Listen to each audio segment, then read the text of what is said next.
You're watching Raptors Today. Savanna Hamilton alongside Paul Jones and Sherman Hamilton. And today we have your first half of the season recap. Now, Jonesy, it was a bit of a rough start. I think that's very fair to say. They were 2-8. Can you break down the struggles that they faced starting the season?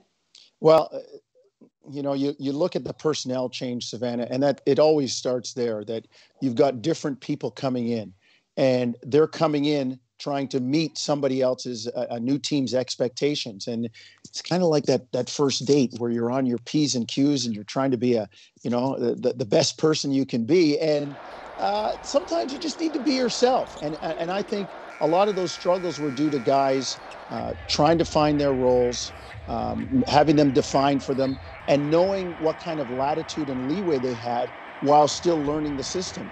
And you think about it, the 2-8 start, there were a lot of close games in there that Raptor teams in past years would have won. And it sent the alarm bells off for people, not necessarily the team. They knew that water would find its level, but for some of the fans, they were used to seeing the Raptors, close game, we're going to win this coming home.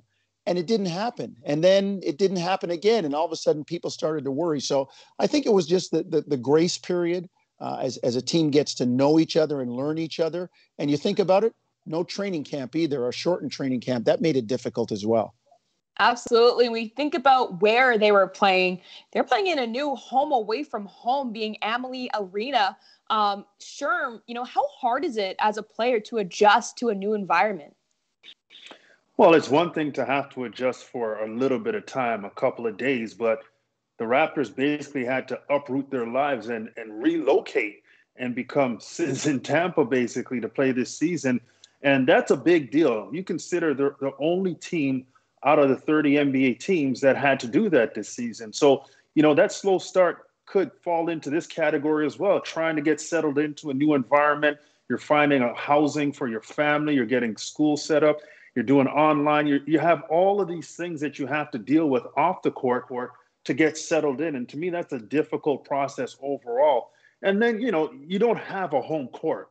No matter what they try to do to Amalie Arena, it's not going to be like Scotiabank Arena. And the players won't complain and the management won't complain. But the reality is we all know they're not playing home games. They have 72 road games. So it's a different environment. And I think it is a disadvantage to the Raptors compared to the other 29 teams. So, that slow start was more than just on the court, I feel.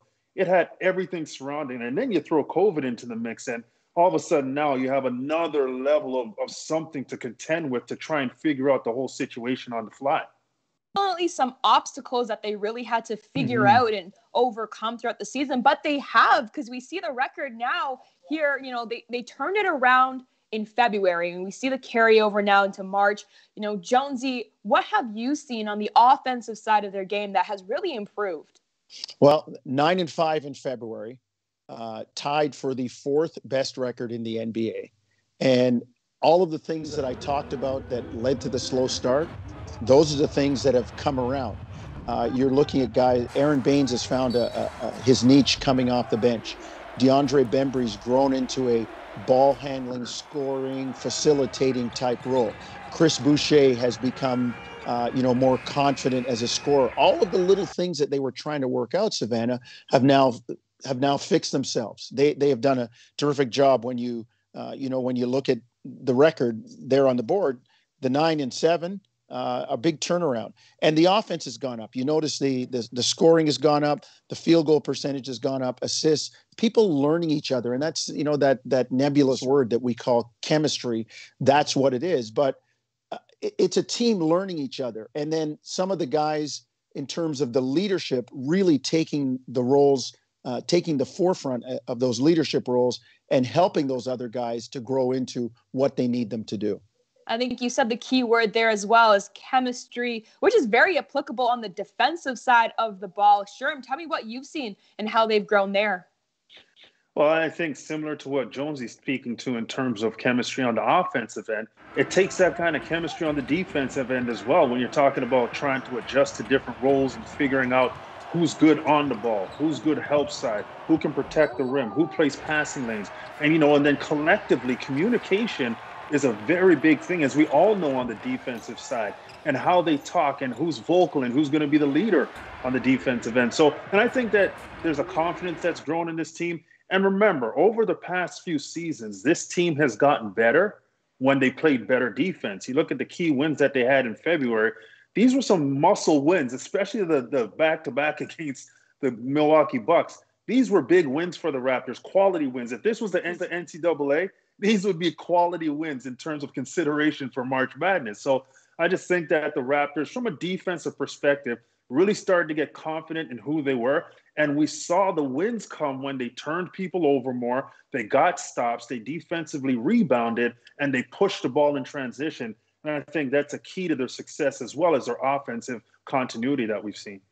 Now, there's been a number of standout performers that have gone. This is the reason why they've been playing so well on the offensive, defensive side. And, Jonesy, I want to ask you, who do you have? Who do you got as the standout performer for the first half of the season? Well, the guy, and I think he should have had some consideration for, the All-Star game, is Fred VanVleet. I mean, you look at Fred. I mean, his scoring average has gotten better every year. It's improved every year. 2.9, 8.6, 11 flat, 17.6. He's in the top 40 in scoring this year. One of only 42, 43 guys to be averaging 20 points or better. So Fred is the guy that stands out with me. And then it culminates in that 54 point franchise high scoring night where, and Sherman and I talked about it. Fred, he just did it so Fred VanVleet-like. It just quietly, and he starts making buckets, starts knocking them down, and like he's in the end of the third quarter, and you're like, wait a minute, dude's almost got 40, and we still got a quarter to go, and it just kind of snuck up on you. It was very quiet, but I thought Fred has been terrific this entire year. I'm looking for him to come back out of the break and jump up to where he was before and help lead this team into the playoffs. But he's the guy, Savanna, that stands out for me in this first half. The amazing thing about Fred, he didn't just break a franchise record. He broke an NBA record, and not just any old one, the most points scored by an undrafted player, which was originally held by Moses Malone. Now, Sherm, who do you have as your standout player? Well, we're going to stay in the backcourt. I mean, Jonesy's right. Fred has been unbelievable in terms of what he's been able to do. But I look at it and I see Norm Powell and the progress he's made. And he's been absolutely phenomenal when you think about how he gets thrust into the starting lineup with OG being out and how he's produced consistently. And he's gotten better, and the efficiency behind what he does. Now, this trend started last season. When the season was postponed, we've talked about it many times, where Norm Powell was the reigning player of the week when the season got postponed.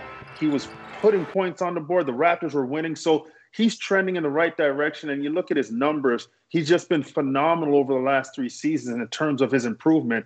How about this? The last 2 seasons, when Norm Powell scores 25 points or more, the Raptors are 13-4. So that also speaks to the fact that Norm's not only scoring the basketball, but he's not detracting from what the Raptors are trying to do collectively on the offensive end. And that, to me, is growth, and that's an overall understanding of how to impact the game in a positive way when you're taking your game to the next level. Absolutely. You saw him starting more this season as well, which was great to see because his numbers were drastically different from him coming off the bench to starting as well. So I'm happy he's making the most of his minutes. Now, we got to talk about, the start of March. It's been a bit of a rough week in the first week.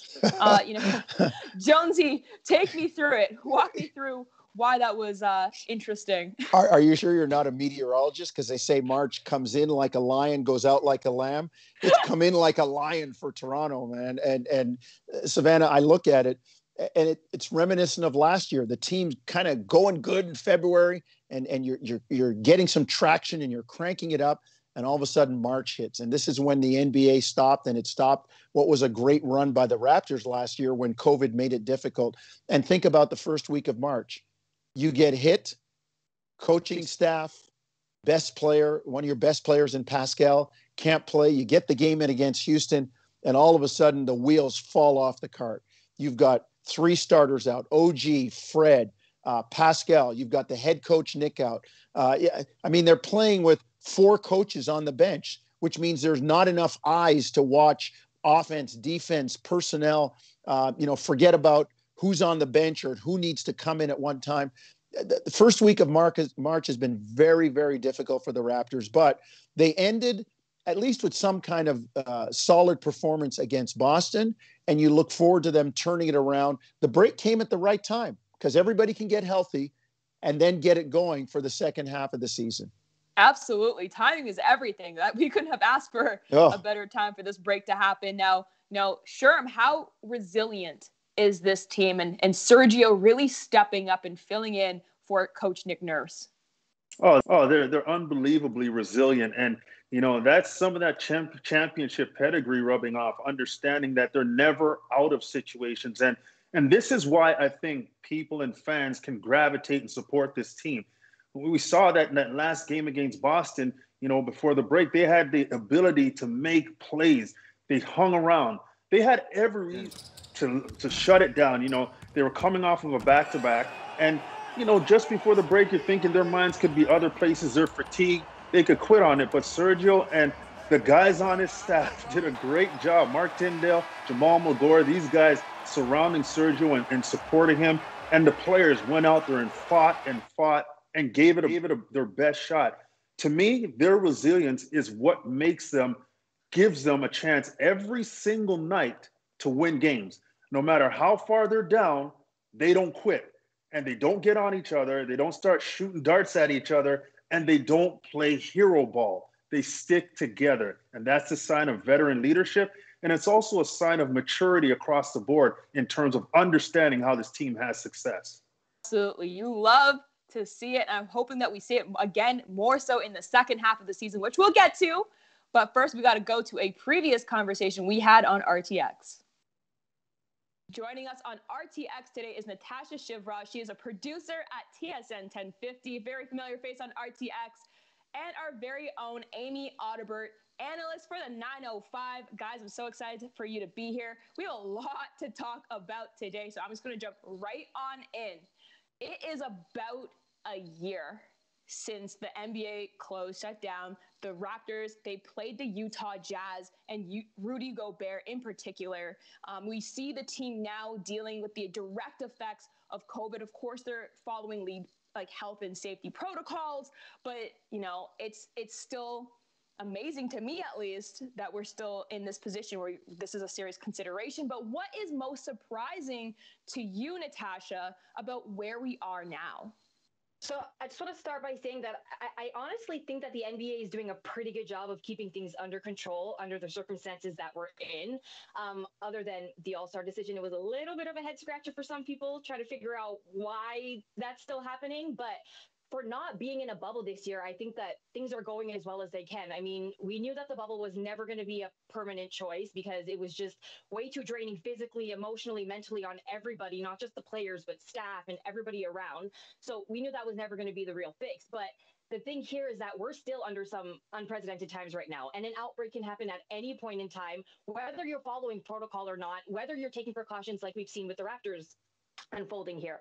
So unless you're going to cancel the rest of the season, which I don't think is the way to go by any means, these things are going to come up on a day-to-day basis no matter what happens. And I think that players and teams are just going to have to roll with the punches as it goes along until the league finds a better way to solve the problems. Yeah, I mean, March 11th will forever be ingrained in my head because we were on a 9:05 game in the fourth quarter when the phone was slipped with the tweet that the NBA was going to be on pause. And I'll never forget that. I think what most surprises me, like you said, is that 1 year is approaching. It's daunting. If someone would have told me on March 11th last year that we were still having protocols, we were still shut down for 2 weeks or whatever it is, I probably would have went instantly crazy. And so you're right, Natasha. I think everyone is absolutely doing the best they can. I think maybe the biggest problem is everyone's idea of what's the best is a little bit different. And I'm not necessarily talking about the NBA. I'm talking about our society. I'm talking about our countries, different countries. I'm talking about different states. All the regulations and ideas seem to be different. And what's surprising to me is you still have people that won't wear a mask, that are not compliant with that. This is real. And I think that's what's the most surprising to me. Do I think the Toronto Raptors are handling the best this situation the best they can? Absolutely. Do I think that it's leadership down and they will continue to operate with their players' health and staff health and safety at the top priority? Of course I will. And so I think, like everybody else, we just have to respect what's happening, play our part, be responsible, and be supportive of each other. But I mean, I'm hopeful like everyone else, but the biggest surprise is a year later. And I mean, this is still very real. Yeah, given everything that we've seen in this year, we've seen a bubble happen. We've seen the start of this season get pushed back a little bit, but then there's also so much like different information coming at us. We didn't even know if we would have a G League season at one point, and yet it all came together. And the league has been taking great precautions in ensuring that safety, and of course the Raptors themselves very on top of it, always having the players' best intentions when looking out for them that way. Now, switching the subject to, hey, it's March. And this month, we celebrate women over here. Of course, there's International Women's Day, but let's be honest, it goes so far past just one day, and it should really go past 1 month of recognition of women. So that being said, Amy, you have a remarkable career. What has been the biggest challenge professionally for you as a woman working in sport media? So first, I just start off by saying that I've been so lucky to be surrounded by amazing men and women. And even the men, I know it's not always the case, but I really haven't felt defensive from any kind of attitude that way from them. I've been lucky because they understand this isn't about me trying to take their spot at the table. It's about pulling up another chair. And, Doris Burke is incomparable. Sarah Kustok with the Brooklyn Nets. Katie Winge with Denver. They are so good that they are creating more opportunities for us. And I think maybe my biggest challenge is my own self, because I take it very seriously. I know that it is rare. It is rare. There are 3 people that get to call professional basketball in Canada consistently at this level. It's awesome that one of them happens to be a woman, but I am very in tune to the fact that that woman happens to be me. So I put a lot of pressure on myself because I understand that I'm representing not only me, but I'm representing all the people that have helped to get me here. I'm representing all the women that want to be here one day. And as fun and as weird as it sounds, I think that's my biggest challenge, has always just been, sometimes I have to remember just to show up and put your head down and take all that outside distraction out and make sure that I'm as excellent as I possibly can be, so that the next time it's maybe a little bit easier, or that next woman gets a cleaner path. I don't know if that makes sense, but I really do just feel like so fortunate to be able to do what I do. Absolutely. First of all, I just want to say goosebumps. That was very well said. But for me personally, I think that the biggest struggle that I've had to face is to not just be seen as a face, no pun intended. I think that unfortunately, because when it comes to sports, it is such a male-dominating industry. And the first thing that a woman is judged by is the way that she looks. And for me, that's the most frustrating part. And I think that's the hardest challenge that I've had to face personally, because we have so much more to offer than that goes beyond the surface. Like, just like any other male is putting in their time, their effort, and their heart to talk about the sport that we love, so am I. But because of my gender and my appearance, that credit is taken away from me, and I have to prove myself, and I have to work 1,000 times harder than anybody else. And I think that's the part that sucks the most. But I just want to say that Amy and Savanna, having women like you who are literally breaking barriers and beating the odds every single day as women in sports, it makes it so much easier for people like me to believe in myself and to keep going. So just want to throw that out there. Well, Natasha, so are you. Yeah, thank you. You're breaking barriers too. I think that's part of it, watching right? you guys, it's inspiring. Literally, it's this doesn't happen often, as you said, Amy. So especially as like somebody that's still trying to get their foot in the door, it's like I watch you guys and I'm like, that can be me. And I have no worries. I have no fears that women are stepping up and women are finding their place in sports. And it's a beautiful sight to see. Oh, you are in the door, girl. So don't act like you're not. No, you're here, and I'm so happy that we could have this conversation. I would say for myself, maybe I'm so fortunate to have the career that I have and people to look up to. I tell Amy all the time that I'm so open to her advice and feedback, because she truly is a trailblazer in this industry. And for myself, I think it definitely plays a factor that I used to play the game. Amy also used to play the game, so we don't get maybe questioned as much about our knowledge of the game. However, the biggest obstacle is still those men or whoever that will kind of test the waters with you to see, well, just how serious are you, or just how much do you know about the game? Yeah, so that's something that we've had to navigate, and I'm never afraid to back down from that. However, as a woman working at a certain level in sports, you should never have to also justify yourself either, because I don't believe that men have to do that. So thank you guys for having this open conversation, and we are very fortunate for the male allies who've also supported our career as well.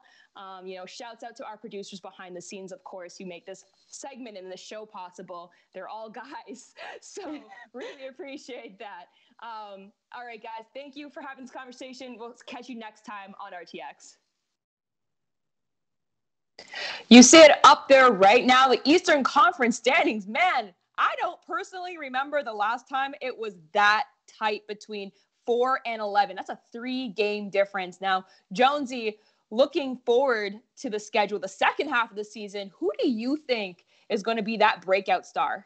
Savannah, we're going to give you the line that Sherman and I always use about this. The Eastern Conference playoffs is like the mafia.